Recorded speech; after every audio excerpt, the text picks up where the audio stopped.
I know I haven't been on YouTube too much lately, just been really busy trying to do this. Yeah, I make hay. What I've done here is I actually bought standing hay for the simple reason I know the property owners just couldn't get to it. It got away from them, you know, as far as quality they have for their animals. So I offered to purchase it standing so that they could get a second cut off of it. I figured that's what they would do.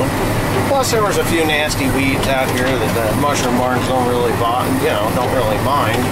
But we also had some rain, and as you can see, well, maybe you can't see in video, but as I can see there, I'm getting a lot of green coming up from below, or very wet material.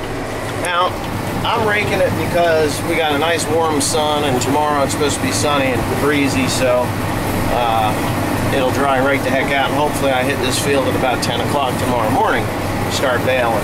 Hopefully, I'm not sure. It might be 11 o'clock. For August, we are extremely cold and extremely wet, but not extremely wet, but we're pretty wet. And I should be making hay like every single day when, in fact, I am not, because it's wet. So anyways, there's some tin out in the field there from a building that blew up over there from Sandy last year. I'll have to pick that up before I hit it. Kids across the road there having a little fun. Another reason I really do like these fields is because they're long. I mean, they're long. For New Jersey, this is probably a, somewhere around 20-acre field, and it's long, and nice long fields means that I'm not going to be turning around every 5 minutes to come back up across the field. So it saves time, and I can really boogie, and get a lot done. Now, I got quite a bit of hay mowed right now, so we're not mowing right now, but I will be mowing in like probably tomorrow. Tomorrow I'm going to start mowing again, just to keep ahead of this. Because once I start baling, it's just going to be bale, bale, bale. But this hay here has to come off these fields the second it hits the ground, because I paid by the bale. So it's by the bale. I'm going to set the counter on the baler, and we're going to go, from there. So, but anyways, yeah, I've just been really busy trying to mow hay, bale hay, and everything else. So that's why I haven't been on YouTube. We're tarping hay, so we are using loaders to restack and get everything so that the tarp is maximized, because those tarps are $470 a piece. I will become a salesman for them. It's the inland hay tarp, so I'm going to become a dealer for that tarp. So any of you guys that need a tarp and want to buy it from One Lonely Farmer, then wait till I get that deal said and done before you go ahead and call me about it. But that's coming. So anyways, yeah, hopefully this video wasn't too long-winded and boring. But I'm going to make it a little long-winded and boring. I'm going to touch on crops. Not hay crop, but soybeans and corn and wheat. If any of you guys are just wondering why I don't grow wheat, it's because of my hay crop. In the summertime, I just don't have time to grow wheat because I got to combine it in July. And July and August are generally the months that are the most active for making mulch hay. And when you've got a couple 3,000 acres of hay to make, it doesn't leave much time for combining wheat or cutting wheat. So that's one reason why I don't grow wheat. Now the other thing is soybeans. Now I don't know what you guys think, other farmers that grow corn and soybeans, but I think the grain bubble is about to burst. I recently went out to Indiana and picked up that John Deere 720 tractor, and every acre of corn and soybeans, with the exception of the Akron, Ohio area, which I saw just a couple of fields that were suffering from wet weather, it just looks like bumper crop to me.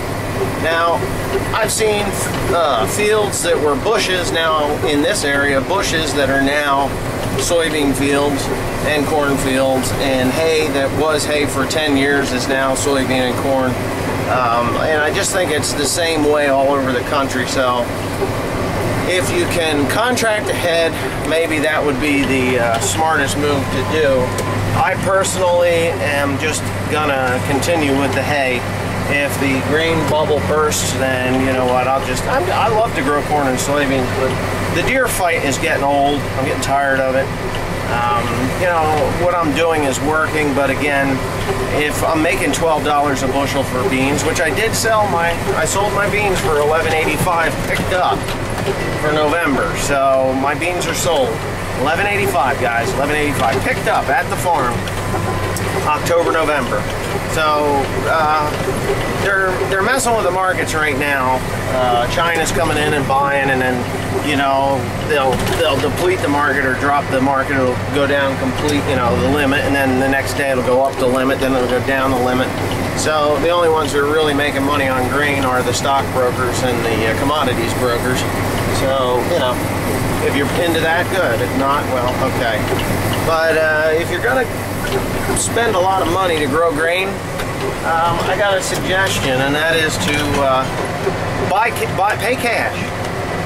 Don't go out there and finance yourself a $120,000 corn planter, or you know, $60,000 drills, you know, side-by-side drills, unless you've got the money. Because if you don't have the money and the bubble bursts, you're gonna owe a lot of money, and maybe you won't have it next year.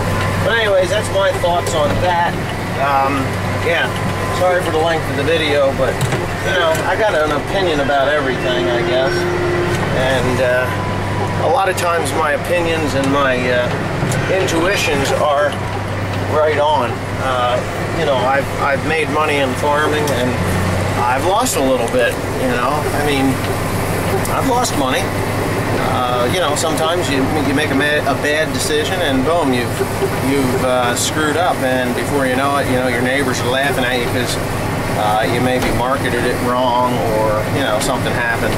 But you know, we've all been there that have done this wonderful business called farming or agriculture or producers or whatever you want to call it.